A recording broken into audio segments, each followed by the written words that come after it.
Yesterday, US President Donald Trump delivered a keynote address at the World Economic Forum's annual meeting in Davos, Switzerland, marking 1 year since his inauguration.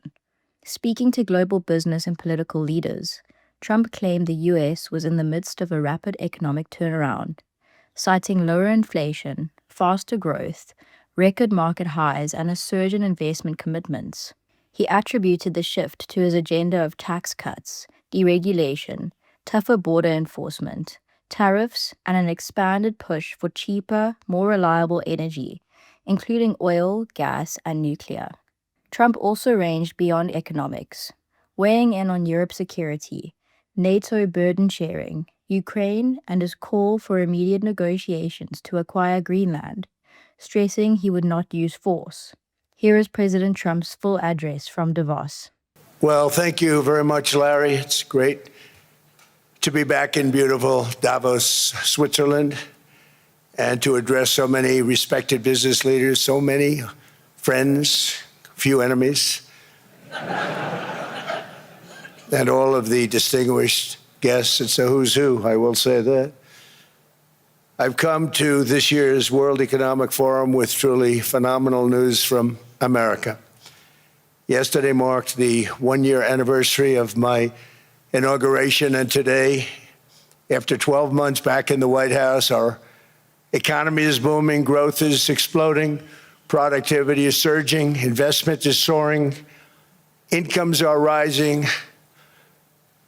inflation has been defeated, our previously open and dangerous border is closed and virtually impenetrable. And the United States is in the midst of the fastest and most dramatic economic turnaround in our country's history. Under the Biden administration, America was plagued by the nightmare of stagflation, meaning low growth, and high inflation, a recipe for misery, failure, and decline. But now, after just 1 year of my policies, we are witnessing the exact opposite. Virtually no inflation and extraordinarily high economic growth.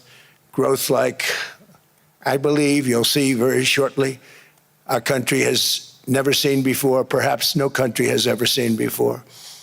Over the past 3 months, core inflation has been just 1.6%. Meanwhile, fourth quarter growth is projected to be 5.4%, far greater than anybody other than myself and a few others had predicted. Since the election, the stock market has set 52 all-time high records.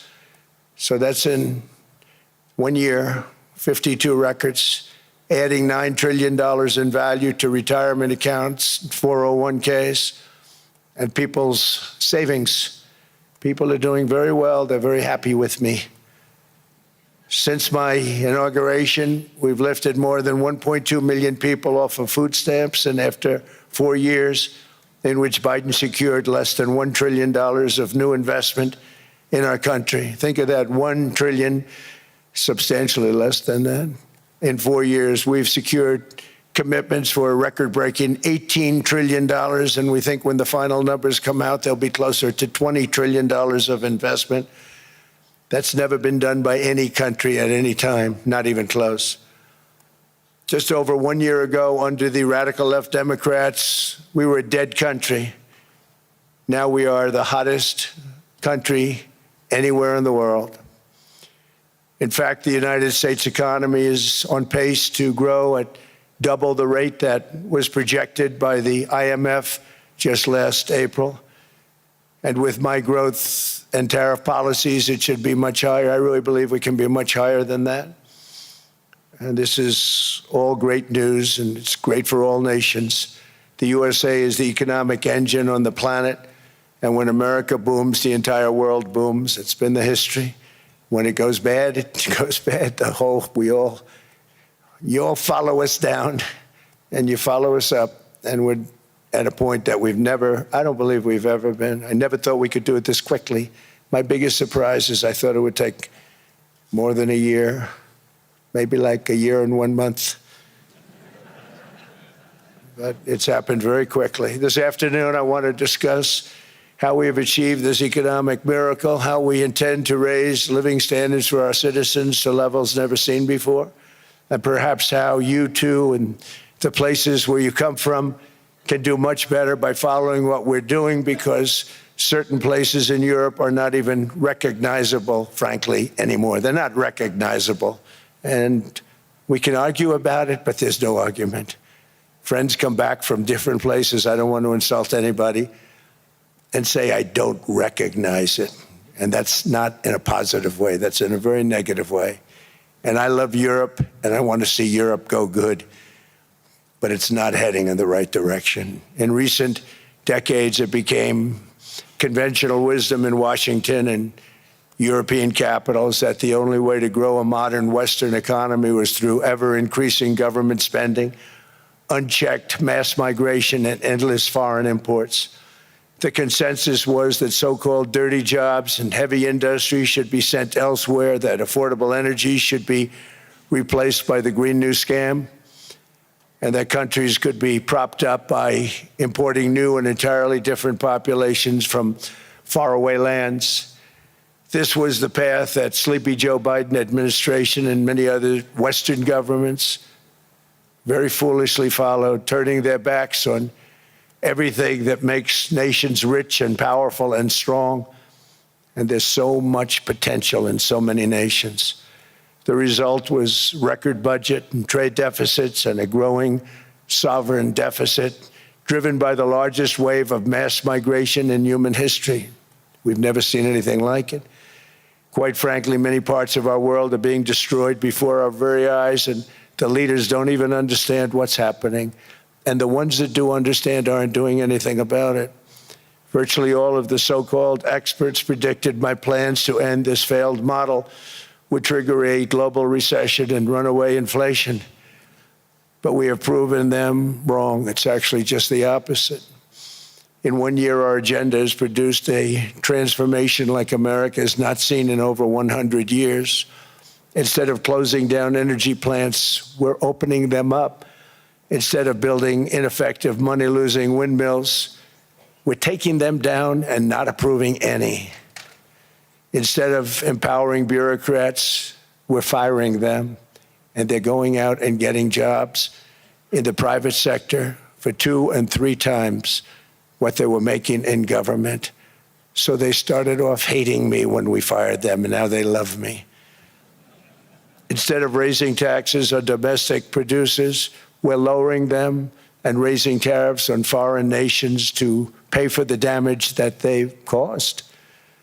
In 12 months, we have removed over 270,000 bureaucrats from the federal payrolls, the largest single-year reduction in government employment since the end of World War II. Nobody thought that was coming, but we had no choice. To make a country great, you can't have all federal jobs. We've cut federal spending by $100 billion and slashed the federal budget deficit by 27% in the single year. It's going to go down quite a bit more from that, driving inflation way down from the record highs of the Biden administration. Every month, they went up and up and up. I promised to cut 10 old regulations for every single new regulation, but instead I've cut, actually till this point, 129 regulations for every 1 new regulation approved. So every time they come in with a new regulation, we do at least 10, but so far it's averaging out to 129, if you can believe it. In July, we passed the largest tax cuts in American history, including no tax on tips, no tax on overtime, no tax on Social Security for our great seniors. We also provided 100% expensing, that's the one they like, and bonus depreciation for all new equipment and capital investments to help companies expand and shift production to America. They are so in love with that. They build a plant, they're able to deduct it immediately, the whole thing, rather than waiting 38 to 41 years in the old days. This is a miracle taking place. Nobody thought it would ever be done by any country, but it's done by us. It was what made my first term the most successful 4-year term that we've ever had from a financial standpoint. And now we've upped it. This is a 10-year program, not a 1-year program. But you're allowed to deduct everything in 1 year. It used to be 38 to 41 years. With tariffs, we've radically reduced our ballooning trade deficit, which was the largest in world history. We were losing more than $1 trillion every single year, and it was just wasted. It was going to waste. But in 1 year, I slashed our monthly trade deficit by a staggering 77%, and all of this with no inflation, something everyone said could not be done. There were a couple of brilliant people that actually thought I was doing the right thing. I thought I was doing the right thing. Now they all think I'm doing the right thing because they can't believe the numbers. American exports are now up by more than $150 billion. Domestic steel production is up by 300,000 tons a month, and it's doubling over the next 4 months. It's doubling and tripling, and we have steel plants being built all over the country. Nobody thought they'd see that. Factory construction is up by 41%, and that number is really going to skyrocket right now because that's during a process that they're putting in to get their approvals, and we've given very, very quick, fast approvals. In the process, we've made historic trade deals with partners covering 40% of all U.S. trade. Some of the greatest companies and countries in the world. We have countries as our partner, too. The European nations, Japan, South Korea. They're our partners. They've gone into massive deals with us, especially on oil and gas. And these agreements raise growth and cause stock markets to boom, not only in the U.S., but virtually every country that came to make a deal, because, as you've learned, when the United States goes up, you follow. It's really become a staple. In America, I've stopped the nation-wrecking energy policies that drive up prices while sending jobs and factories to the world's worst polluters. They are indeed polluters. Under sleepy Joe Biden, new domestic oil and gas leases fell by 95%. Think of that. Then they wonder, why was gasoline going up so fast?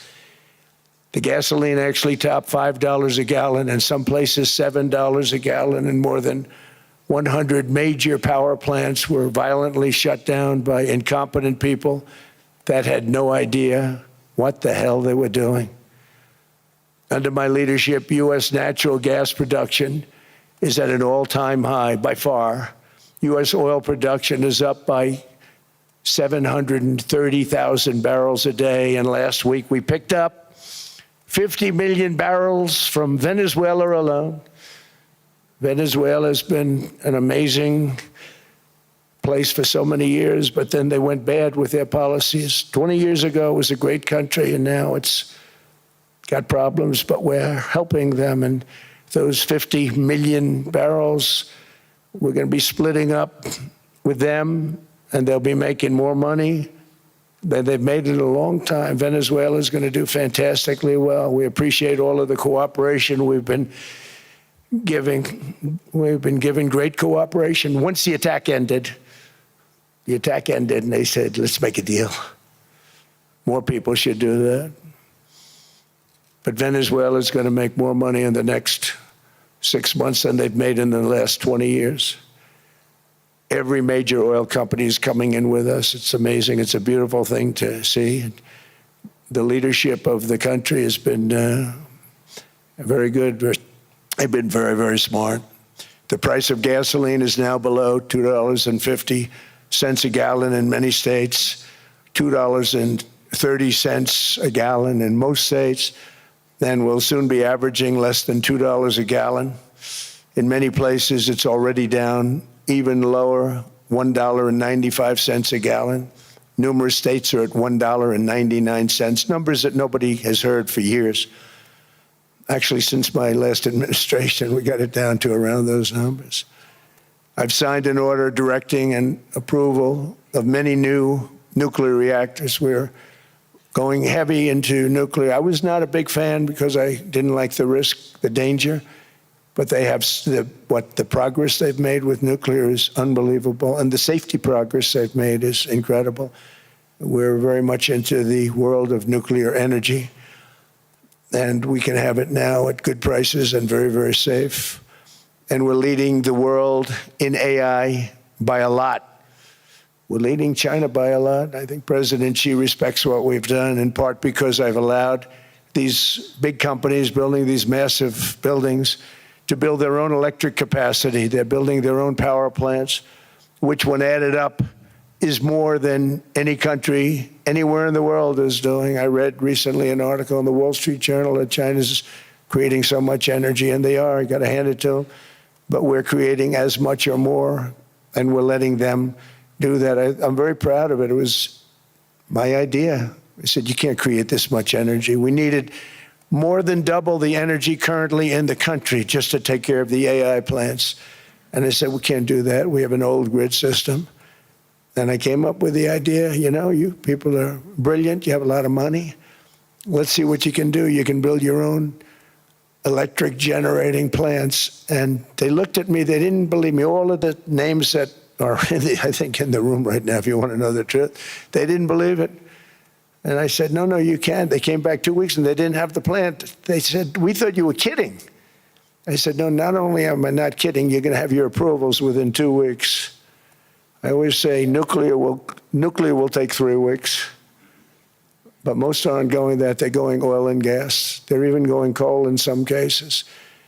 Because of my landslide election victory, the United States avoided the catastrophic energy collapse which befell every European nation that pursued the Green New Scam, perhaps the greatest hoax in history.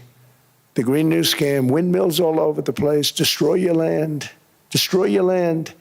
Every time that goes around, you lose $1,000. You're supposed to make money with energy, not lose money. Here in Europe, we've seen the fate that the radical left tried to impose on America. They tried very hard. Germany now generates 22% less electricity than it did in 2017. And it's not the current chancellor's fault. He's solving the problem. He's going to do a great job. But what they did before he got there, I guess that's why he got there. And electricity prices are 64% higher.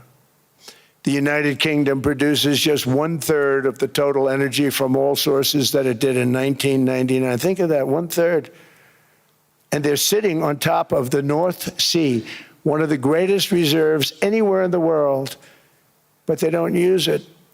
And that's one reason why their energy has reached catastrophically low levels with equally high prices. High prices, very low levels. Think of that, 1/3. And you're sitting on top of the North Sea, and they like to say, well, you know, that's depleted. It's not depleted. It's got 500 years. They haven't even found the oil. The North Sea is incredible. They don't let anybody drill. Environmentally, they don't let them drill. They make it impossible for the oil companies to go. They take 92% of the revenues. So the oil companies say, we can't do it. They came to see me. Is there anything you can do? I want Europe to do great. I want UK to do great. They're sitting on one of the greatest energy sources in the world, and they don't use it. In fact, their electricity prices have soared 139%. There are windmills all over Europe. There are windmills all over the place, and they are losers. One thing I've noticed is that the more windmills a country has, the more money that country loses and the worse that country is doing. China makes almost all of the windmills, and yet I haven't been able to find any wind farms in China. Did you ever think of that? It's a good way of looking at it. They're smart. China's very smart. They make them, they sell them for a fortune. They sell them to the stupid people that buy them, but they don't use them themselves. They put up a couple of big wind farms, but they don't use them. They just put them up to show people what they could look like. They don't spin. They don't do anything.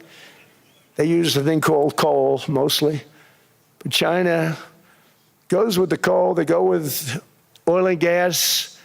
They're starting to look at nuclear a little bit, and they're doing just fine. They make a fortune selling the windmills, though, and I think really that's one that they wouldn't be surprised if it stopped. They are shocked that it continues to go. They're very friendly with me. They're shocked that people continue to buy those damn things. They killed the birds. They ruin your landscapes. Other than that, I think they're fabulous, by the way. Stupid people buy them. The consequences of such destructive policies have been stark, including lower economic growth, lower standards of living, lower birth rates, more socially disruptive migration, more vulnerability to hostile foreign adversaries, and much, much smaller militaries. The United States cares greatly about the people of Europe. We really do. I mean, look, I am derived from Europe. Scotland and Germany, 100% Scotland, my mother, 100% German, my father. And we believe deeply in the bonds we share with Europe as a civilization. I want to see it do great. That's why issues like energy, trade, immigration, and economic growth must be central concerns to anyone who wants to see a strong and united West, because Europe and those countries have to do their thing. They have to get out of the culture that they've created over the last 10 years. It's horrible what they're doing to themselves. They're destroying themselves. These beautiful, beautiful places. We want strong allies, not seriously weakened ones. We want Europe to be strong.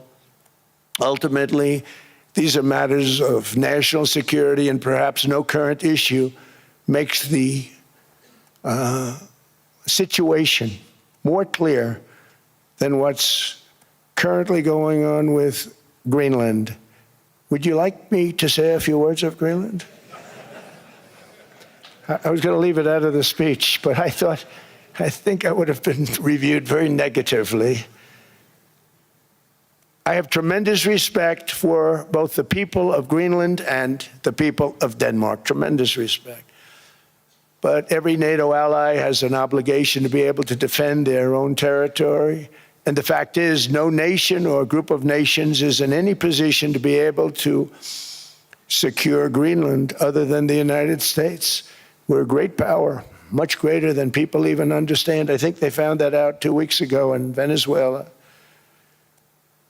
We saw this in World War II, when Denmark fell to Germany after just 6 hours of fighting and was totally unable to defend either itself or Greenland. So the United States was then compelled, we did it, we felt an obligation to do it, to send our own forces to hold the Greenland territory. And hold it we did, at great cost and expense. They didn't have a chance of getting on it, and they tried. Denmark knows that. We literally set up bases on Greenland for Denmark. We fought for Denmark. We weren't fighting for anyone else. We were fighting to save it for Denmark. Big, beautiful piece of ice. It's hard to call it land. It's a big piece of ice. But we saved Greenland and successfully prevented our enemies from gaining a foothold in our hemisphere. So we did it for ourselves also. And then after the war, which we won it big. Without us, right now you'd all be speaking German and a little Japanese, perhaps. After the war, we gave Greenland back to Denmark. How stupid were we to do that? But we did it. But we gave it back. But how ungrateful are they now? So now our country and the world face much greater risks than it did ever before because of missiles, because of nuclear, because of weapons of warfare that I can't even talk about. 2 weeks ago, they saw weapons that nobody ever heard of. They weren't able to fire one shot at us. They said, what happened? Everything was discombobulated. They said, we've got them in our sights. Press the trigger, and nothing happened. No anti-aircraft missiles went up. There was one that went up about 30 feet and crashed down right next to the people that sent it. They said, what the hell is going on? Those defensive systems were made by Russia and by China. So they're going to go back to the drawing boards, I guess. Greenland is a vast, almost entirely uninhabited and undeveloped territory that's sitting undefended in a key strategic location between the United States, Russia, and China. That's exactly where it is, right smack in the middle.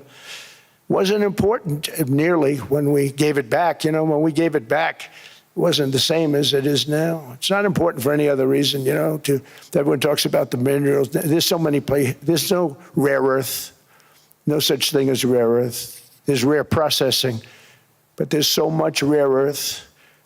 And this, to get to this rare earth, you got to go through hundreds of feet of ice.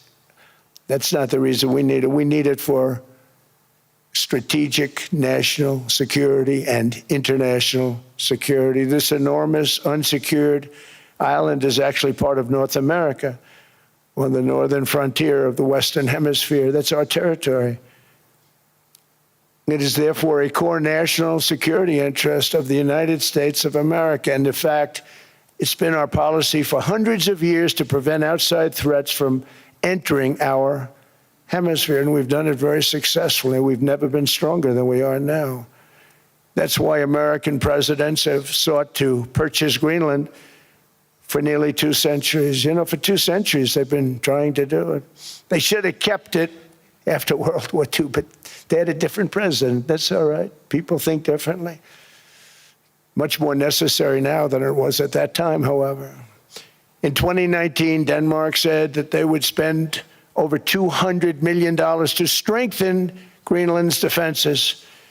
But as you know, they spent less than 1% of that amount. 1%, there's no sign of Denmark there. And I say that with great respect for Denmark, whose people I love, whose leaders are very good. It's the United States alone that can protect this giant mass of land, this giant piece of ice, develop it and improve it and make it so that it's good for Europe and safe for Europe and good for us. And that's the reason I'm seeking immediate negotiations to once again discuss the acquisition of Greenland by the United States, just as we have acquired many other territories throughout our history, as many of the European nations have. They've acquired, there's nothing wrong with it. Many of them, some went in reverse, actually, if you look. Some had great, vast wealth, great, vast lands all over the world. They went in reverse. They're stuck back where they started. That happens too. But some grow. But this would not be a threat to NATO. This would greatly enhance the security of the entire alliance, the NATO alliance. The United States is treated very unfairly by NATO. I want to tell you that. And when you think about it, nobody can dispute it. We give so much and we get so little in return. And I've been a critic of NATO for many years. And yet I've done more to help NATO than any other president by far, than any other person. You wouldn't have NATO if I didn't get involved in my first term. The war with Ukraine is an example. We are thousands of miles away, separated by a giant ocean. It's a war that should have never started, and it wouldn't have started if the 2020 U.S. presidential election weren't rigged. It was a rigged election. Everybody now knows that. They found out. People will soon be prosecuted for what they did. It's probably breaking news, but it should be. It was a rigged election. You can't have rigged elections. You need strong borders, strong elections, and ideally a good press. I always say it. Strong borders, strong elections, free, fair elections, and a fair media. The media is terrible. It's very crooked. It's very biased, terrible. But someday it'll straighten out because it's losing all credibility. Think of it. When I went in a landslide, a giant landslide, won all 7 swing states, won the popular vote, won everything, and they only get negative press. That means that it has no credibility. And if they're going to get credibility, they're going to have to be fair. So you need a fair press.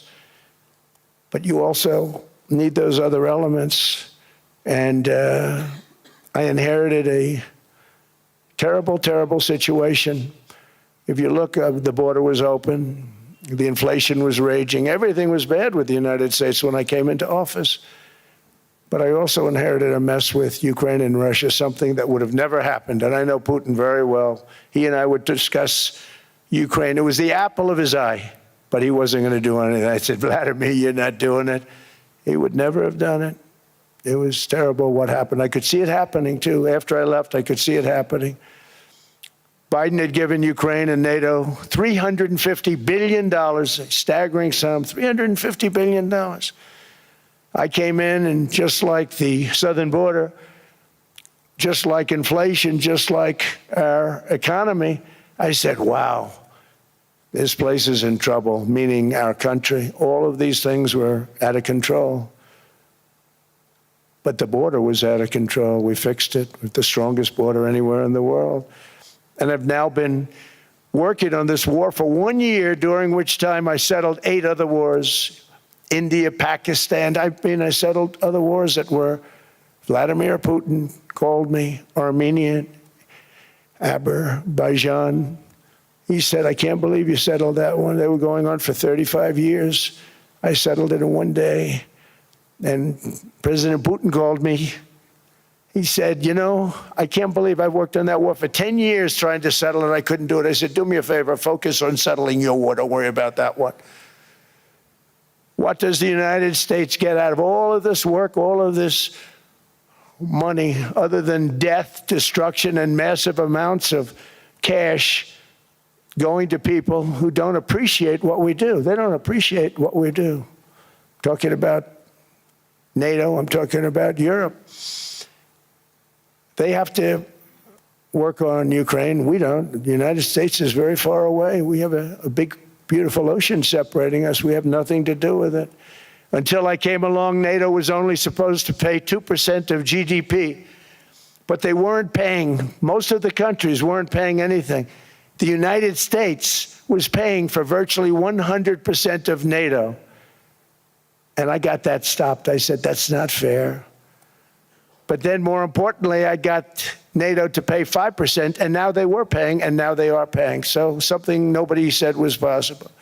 They said, we will never go up higher than 2%.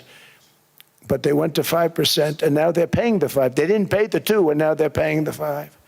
And they're stronger for it, and they have an excellent, by the way, Secretary General, who's possibly in the room. Mark, are you here? Yes, he's here. Hello, Mark. We never asked for anything, and we never got anything. We probably won't get anything unless I decide to use excessive strength and force, where we would be, frankly, unstoppable. But I won't do that. Okay? Now everyone's saying, oh, good. That's probably the biggest statement I made, because people thought I would use force. I don't have to use force. I don't want to use force. I won't use force. All the United States is asking for is a place called Greenland, where we already had it as a trustee, but respectfully returned it back to Denmark not long ago, after we defeated the Germans, the Japanese, the Italians, and others in World War II. We gave it back to them. We were a powerful force then, but we are a much more powerful force now, after I rebuilt the military in my first term and continue to do so today. We have a budget of $1.5 trillion. We're bringing back battleships. The battleship is 100 times more powerful than the great battleships you saw in World War II, those great, big, gorgeous ships, the Missouri, the Iowa, the Alabama. Because I thought maybe we could take them out of mothballs. They said, no, sir, these ships are 100, think of that, 100 times more powerful than those big, magnificent pieces of art that you saw so many times ago, that you still see on television. You say, wow, what a force. 100 times, each ship 100 times more powerful than the big battleships of the past. So that was the end of the mothball story. So what we have gotten out of NATO is nothing, except to protect Europe from the Soviet Union and now Russia. I mean, we've helped them for so many years. We've never gotten anything, except we pay for NATO. And we paid for many years, until I came along, We paid for, in my opinion, 100% of NATO because they weren't paying their bills. And all we're asking for is to get Greenland, including right title and ownership, because you need the ownership to defend it. You can't defend it on a lease.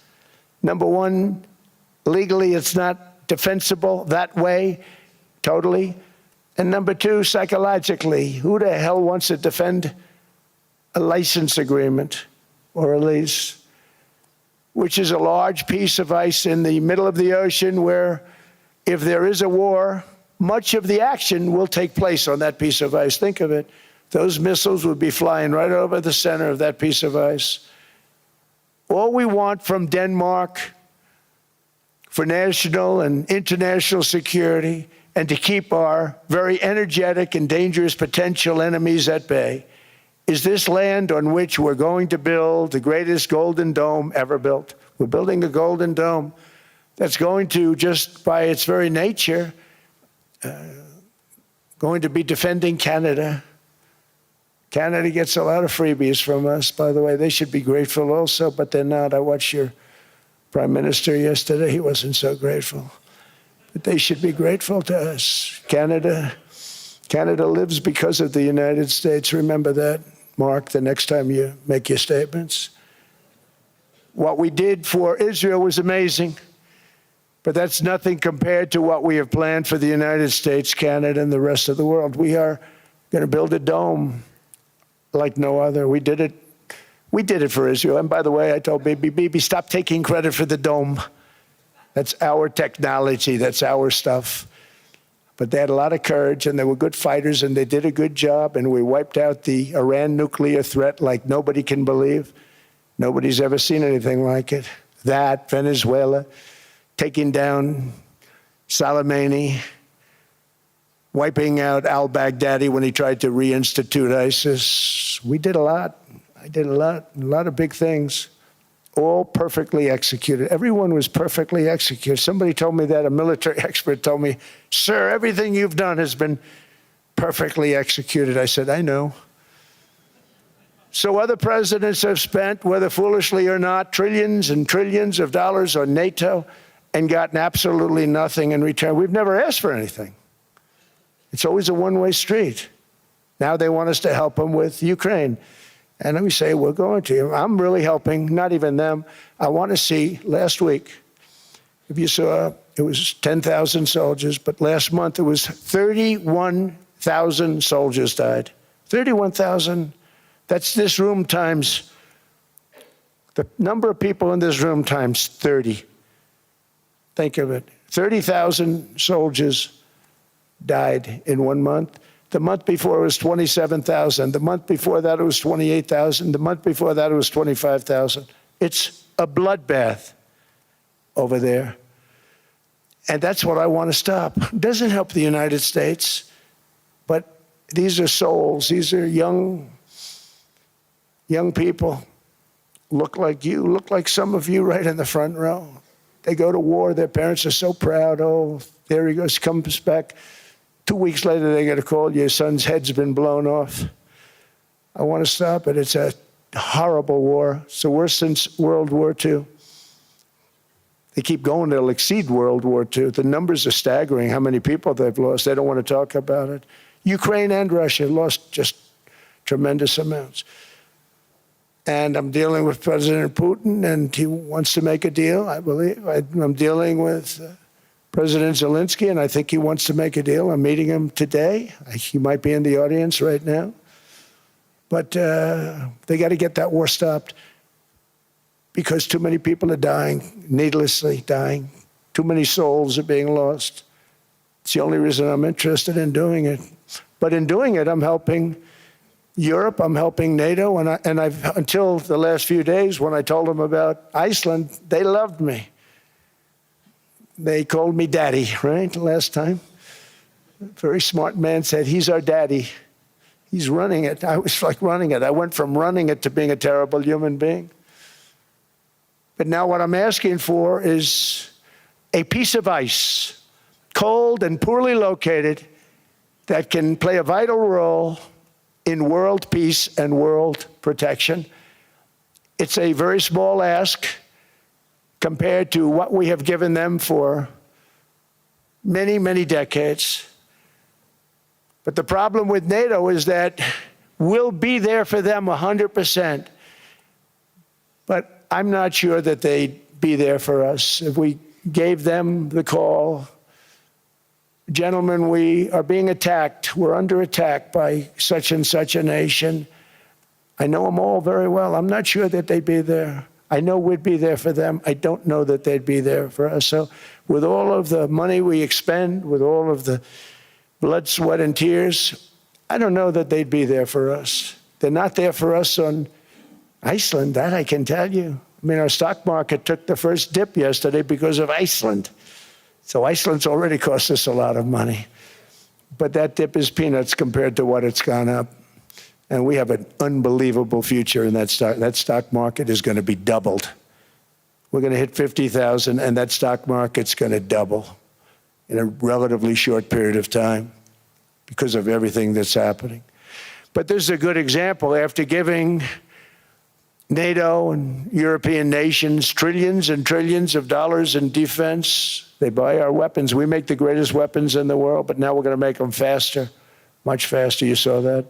I put a cap on the salaries, then I put no buybacks, no stock buybacks, no various other things that they were doing. I mean, they were making $50 million, but it would take them 3 years to give you a Patriot missile. I said, that's not good.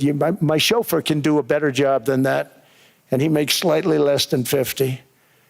They make big salaries. If they're going to make those big salaries, they're going to have to produce a lot faster. The good news is we have the greatest equipment in the world. Now we're going to start making it a lot faster. They're going to build additional plants. And all of the money that goes into stock buybacks is going to go into building plants. We're not allowing stock buybacks by defense companies any longer. They're going to build new plants to make Tomahawks, Patriots. We have the best equipment, F-35s. F-47, the new one just coming out. They say it's the most devastating plane, fighter jet ever. Who knows?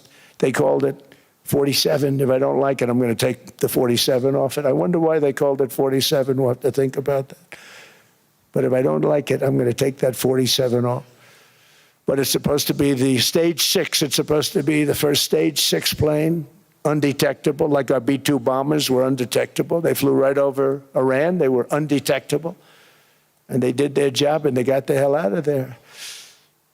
So we want a piece of ice for world protection, and they won't give it. We've never asked for anything else, and we could have kept that piece of land, and we didn't. So they have a choice. You can say yes, and we will be very appreciative, or you can say no, and we will remember. A strong and secure America means a strong NATO. And that's one reason why I'm working every day to ensure our military is very powerful, our borders are very strong, and above all, our economy is strong because national security requires economic security and economic prosperity, and we have the greatest that we've ever had.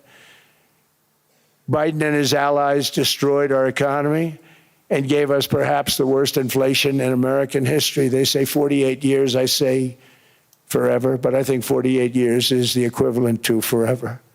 Whether it's 48 years or ever, it's terrible, costing the typical family $33,000. What they did to this country should never, ever be forgotten.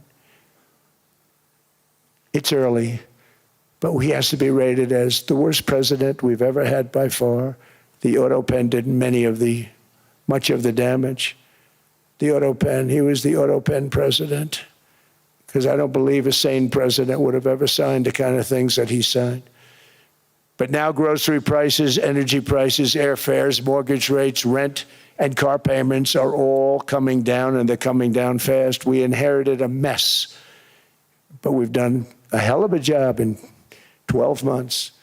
Under my most favored nation policy for drug prices, the cost of prescription drugs is coming down by up to 90%, depending on the way you calculate. You could also say 5, 6, 7, 800%. There are two ways of figuring that. But we have a favored nations policy that every president wanted, no president was able to get. I got it, and other nations approved it. And I had to use tariffs in order to get it because they said, no way. In other words, a pill that costs 10% in London costs $130. Think it costs $10 in London, costs $130 in New York or in Los Angeles. And I'd say, boy, that's bad. Friends of mine would say, you know, we go to London, you can buy the stuff for nothing. We go all over the world, we can buy it for nothing. Because basically America was subsidizing every nation in the world. Because presidents allowed them to get away with it. It became very tough. So when I called up Emmanuel Macron, I watched him yesterday with those beautiful sunglasses. What the hell happened? But I watched him sort of be tough. But he was at $10 for a pill. And I said, Emmanuel, and I have all the big pharmaceutical companies are in total agreement. It wasn't easy, by the way. They're tough, smart. They've been getting away with this scam for a long time. But they gave it up. But they said, you'll never get the countries to approve it. I said, why is that? Because they won't. They always said, we're not paying any more. Get the rest for the United States. So over the years, they stayed the same. We just went up, up, up. And I mean, we would pay 13, 14, 15 times more than certain countries would. So I said, no, they'll approve it 100%. Sir, you'll never get them to approve it. I said, I guarantee you. But I actually started with Emmanuel, who probably is in the room too. And I like him. I actually like him. Hard to believe, isn't it? And I said, Emmanuel, you're going to have to lift the price of that pill to $20, maybe $30. Think of that. That means it's a doubling of prescription drugs. Might be a tripling, might be a quadrupling. It's not easy. No, no, no, Donald, I will not do that. I said, yes, you will, 100%. He said, no, no, no. You're asking me to double. I said, Emmanuel, you've been taking advantage of the United States for 30 years with prescription drugs. You really should do it, and you will do it. I have no doubt. In fact, I am 100% sure you're going to. No, no, no, I will not do it. Because yes, in all fairness to him, he has to double or triple. Because the world being a bigger place than the United States, it's not that you meet in the middle. You just have to go up some, and we come down a lot. They go up a little, we come down a lot. So we're at $130, they're at 10. So they may have to go to 20 or 30. No more than that. I said, Emmanuel, you're going to be doubling or tripling? No, no, no. I said, here's the story, Emmanuel. The answer is you're going to do it. You're going to do it fast. And if you don't, I'm putting a 25% tariff on everything that you sell into the United States and a 100% tariff on your wines and champagnes. And that's about 10 times more than what I'm requesting. And you're going to do it. I don't want to go public with it, but you may make me do that. No, no, Donald, I will do it. I will do it. It took me, on average, 3 minutes a country, saying the same thing. You will do it. They all said, no, no, no, I will not do it. You're asking me to double the cost of prescription. I said, that's right, because you've been screwing us for 30 years. And they said, we will not do it. I said, that's all right. On Monday morning, we're putting a 25, 30, 50. I gave different numbers for different countries. This is also national security we're talking about. Not fair. We're not going to subsidize the whole world. And every one of those countries have agreed to do it. So one of the biggest things that I've done is the fact that we have now most favored nation. We will pay whatever the lowest price is in the entire world.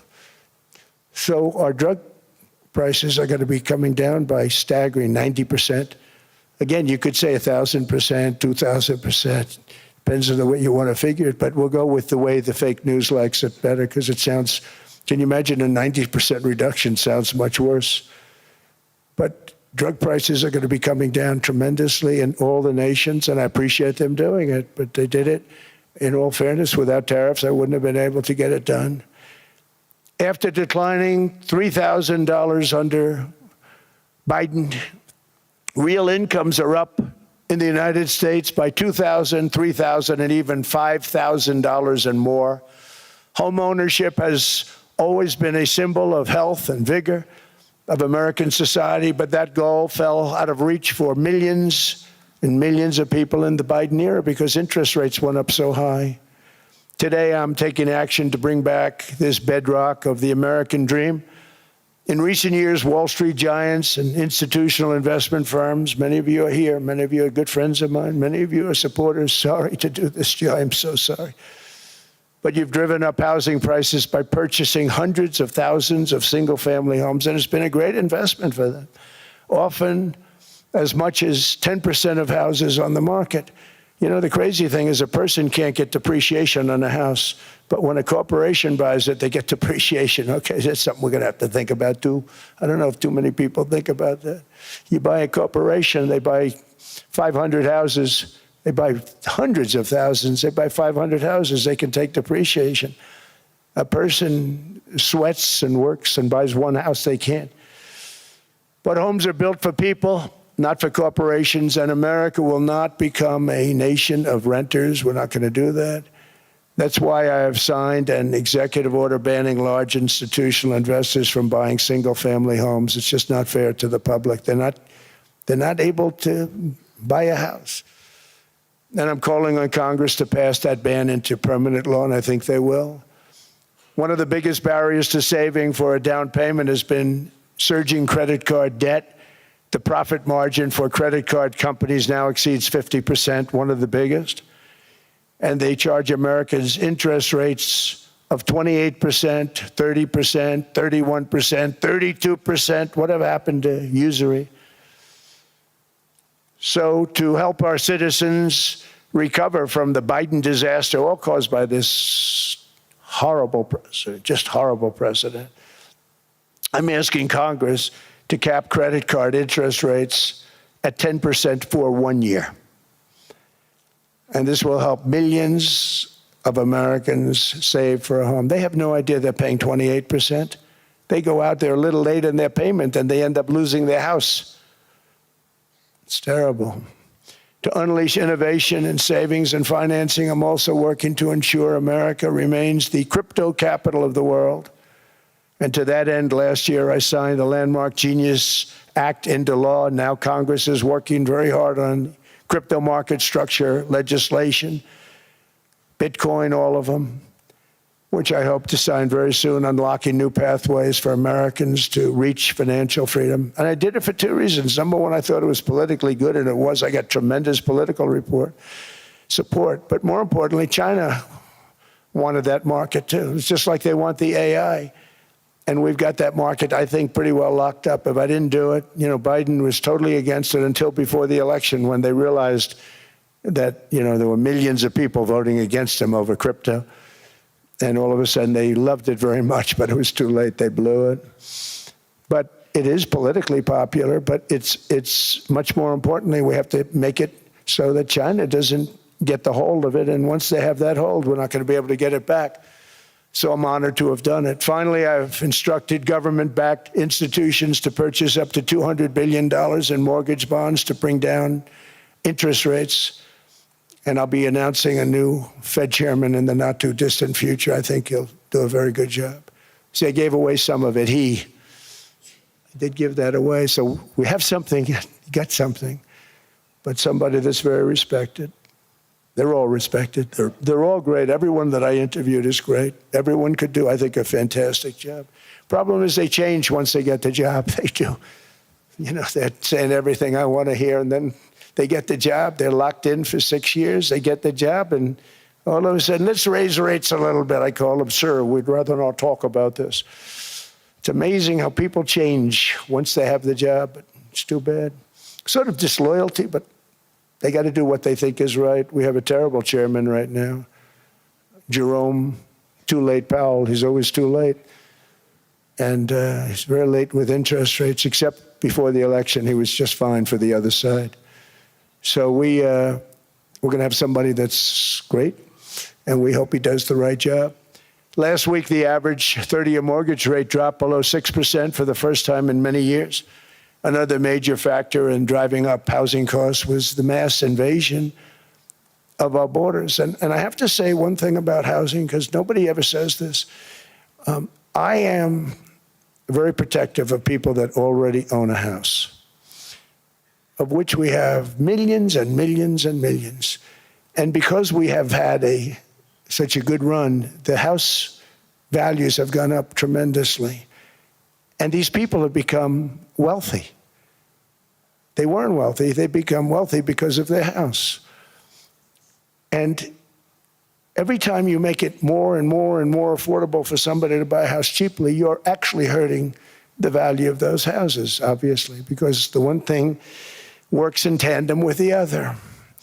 And I don't want to do anything that's going to hurt the value of people that own a house, who for the first time in their lives are walking around the streets of whatever city they're in, very proud that their house is worth $500,000, $600,000, $700,000. Now, if I want to really crush the housing market, I could do that so fast and people could buy houses, but you would destroy a lot of people that already have houses. In some cases, they've mortgaged their house, and the mortgage would be very low, and all of a sudden the mortgage without any changes becomes very high, and they end up losing the house. I'm not going to hurt, and I speak with Scott, who's doing a fantastic job, and Howard, who's doing a fantastic job, and all of my people. And I always say, look, I can crush the hell out of the market. We can drop interest rates to a level, and that's one thing we do want to do. That's natural. That's good for everybody. The dropping of the interest rates, we should be paying a much lower interest rate than we are. We should be paying the lowest interest rate of any country in the world, because without the United States, you don't have a country. I mean, I had a case with Switzerland. We happened to be in Switzerland. Maybe I'll give you a quick story. But they were paying nothing. They make beautiful watches, great watches, Rolex, all of them. They were paying nothing to the United States when they sent their product in. And we had a $41 billion deficit. $41 billion with this beautiful place. Flew over it, isn't it nice? So I said, let's put a 30% tariff on them, so that we get back some of it, not all of it at all. We'd still have a deficit, big deficit. We had 41 million. That's a big deficit. And I said, let's put a tariff on. Different tariffs, different places. You're all party to them. In some cases, victims to them. But in the end, it's a fair thing. And most of you realize that. But we put a 30% tariff on Switzerland, and all hell broke loose. They were calling, like you wouldn't believe. And I know so many people from Switzerland, incredible place, incredible, brilliant place. But I didn't realize that they're only good because of us. And there's so many other examples. Us, probably other places, but a majority of the money they make is because of us, because we never charged them anything. So they come in, they sell their watches, no tariffs, no nothing. They walk away, they make $41 billion on just us. So I said, no, we can't do that. So I'm going to bring it up. I still would have a deficit pretty substantial, but I brought it up to 30%. And I guess Prime Minister, I don't think President, I think Prime Minister called a woman, and she was very repetitive. She said, no, no, no, you cannot do that, 30%. You cannot do that. We are a small, small country. I said, yeah, but you have a big, big deficit. You may be small, but you have a bigger deficit than big countries. He said, no, no, no, please, you cannot do it. Kept saying the same thing over and over. We are a small country. I said, but you're a big country in terms of, and she just rubbed me the wrong way, I'll be honest with you. And I said, all right, thank you, ma'am, appreciate it. Do not do this. Thank you very much, ma'am. And I made it 39%. And then all hell really broke out. And I was paid visits by everybody. Rolex came to see me. They all came to see me. But I realized, and I reduced it, because I don't want to hurt people. I don't want to hurt them. And we brought it down to a, lower level. Doesn't mean it's not going up, but we brought it down to a lower level. But they pay now, tariff. But I realized that we have many places like that where they're making a fortune because of the United States. Without the United States, they wouldn't be making anything. Think of it. Switzerland made $41 billion on us. And as she said, it's a small place. And I realized with that, I don't know, it was so, because she was so aggressive. And I realized in that conversation that the United States is keeping the whole world afloat. Many places, I could give you 6, 7 places just in the people in this little area. I know every one of them. They're looking down. They don't want to see me. They don't want to stare me in the eyes. But they're taking advantage of, everybody took advantage of the United States. But I've been very fair, and I gave them a tariff, and it was fine. But I realized that without us, it's not Switzerland anymore. Without us, it's not any of the countries that are represented here. And we want to work with the countries. We want to work with them. We're not looking to destroy them. I could have said 39, 40%. I could have said I want a 70% tariff, then we make money with Switzerland. But Switzerland would have been probably destroyed, financially destroyed. I don't want to do that. But we should be paying the lowest interest rate of everybody. I hope Scott's listening to this, because we should be paying the lowest interest rate of everybody. Without us, most of the countries don't even work. And then you have the protection factor. Without our military, which is the greatest in the world by far, without our military, you have threats that you wouldn't believe. You wouldn't believe. You don't have threats because of us, and that's because of NATO. One other thing, and I have to say it so importantly, in the old days, and I used to say I'm the youngest in the room. Now I'm among the older. I hate to say it. I don't feel old, but I'm among the older. But I remember not long ago, 20, 25 years ago, when good news came out about, let's say, the United States. The United States had a great quarter. The United States had a great month. All the stocks went up. And that's the way it's supposed to be. Now when they say the United States had a record quarter, it's unbelievable how well it's doing, all the stocks crash because they say, oh no, inflation, they're going to raise interest rates. And they do. Some of these stupid people like Powell, they raise interest rates. And what they do is they stop you from being successful. It used to be when we had a great quarter, a great month, great earnings, great anything, any good news, the stock market went up. That's the way it's going to be. We got to do that again, because that's the way it should be. Now when we have a great month, they want to kill it. Like we did over 5%. People were surprised. We should do 20%. We could do 25%. When we announce good numbers, and the reason is they're so petrified of inflation. And growth doesn't mean inflation. We've had tremendous growth with very low inflation. In fact, growth can fight inflation, proper growth. So we want to get back to the days when we announce great numbers, because we're going to be announcing phenomenal. You know, all these factories that are being built at record, thousands of businesses are being built right now. Remember, $18 trillion is invested. I think the second number is 3. And that was China many years ago. Investments in the country from outside. 18 trillion, nobody's ever seen. And that's money coming in and building things, factories. Thousands of businesses are being built, thousands.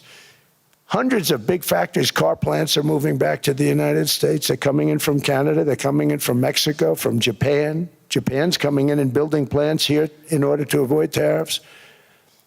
They're coming in from China. They're coming in from all over the world. We have more plants being built now, car plants, than we've ever had built, even in the heyday from the 1940s and 50s. And they're bigger. They don't use renovations anymore where they take an old plant, they rip it down, they build a brand new plant, super modern plant. But it's happening at levels that nobody's ever seen. In 2024, the U.S. built less than 2 million new homes, but Biden admitted more than 8 million new migrants. And those days are over. In 2025, for the first time in 50 years, the United States had reverse migration. Boy, that was nice. And these were criminals that were being taken out of our country because they allowed people to come into our country from jails, from gangs, drug dealers, murderers. 11,888 murderers, we've gotten most of them out. And then ICE gets beat up by stupid people from leadership in Minnesota. We actually are helping Minnesota so much, but they don't appreciate it. Most places do. You know, Washington, D.C. is the safest place now in the United States. It was a very dangerous place to walk, and now you can walk with your wife, your kids, right through the middle of the city. Right now, Washington, D.C. is as safe as it gets. It was one of the most unsafe, I had to admit. We sent in the military, the National Guard. Within 2 months, it was great. Within 3 months, it's like a really great place and a safe place and a beautiful place. It's even been cleaned up. The graffiti's gone. The fences are gone. We don't have to worry about fences anymore. All of the places, the grasses are cut and replaced with new grass in many cases. It's all going to happen in the spring. But Washington and D.C. is beautiful again, and it's safe. New restaurants are opening up. They were all closing. Now you can't get into a restaurant. Restaurants in Washington, D.C. are all opening. Memphis also, Memphis, Tennessee, New Orleans, Louisiana. We're there for 3 weeks. We've cut the crime down by 64%. Within another month, we'll have virtually no crime there. We can do that all over. We're going to help the people in California. We want to have no crime. I know Gavin was here. I used to get along so great with Gavin when I was president. Gavin's a good guy. And we're going to, if he needed it, I would do it in a heartbeat. I'd love to see. We did help them a lot in Los Angeles, a lot with the early in my term when they had some problems. But we would love to do it. I will say this, if I were a Democrat governor or whatever, I would call up Trump. I'd say, come on in, make us look good, because we're cutting crime down to nothing. And we're taking people out, career criminals who are only going to do bad things, and we're bringing them back to their countries. But where we've done it has been amazing, and we have a capacity to do it at much greater levels. We're cutting illegal aliens off welfare and other government benefits, and I have directed that starting immediately, there will be no more payments to sanctuary cities, because they are really just sanctuaries for criminals. They're really protecting criminals, and those are the ones we have to get out of the country: murderers, drug dealers, the mentally insane. They emptied their mental institutions into the United States. And despite that, we have the lowest crime numbers that we've ever had in the history of the country. Just came out. But equally importantly, we're cracking down on more than $19 billion in fraud that was stolen by Somalian bandits. Can you believe that Somalian? They turned out to be higher IQ than we thought. I always say these are low IQ people. How did they go into Minnesota and steal all that money? And we have, you know, they're pirates, they're good pirates, right? But we shoot them out of the water just like we shoot the drug boats out. They're not pirating too many boats lately, do you notice?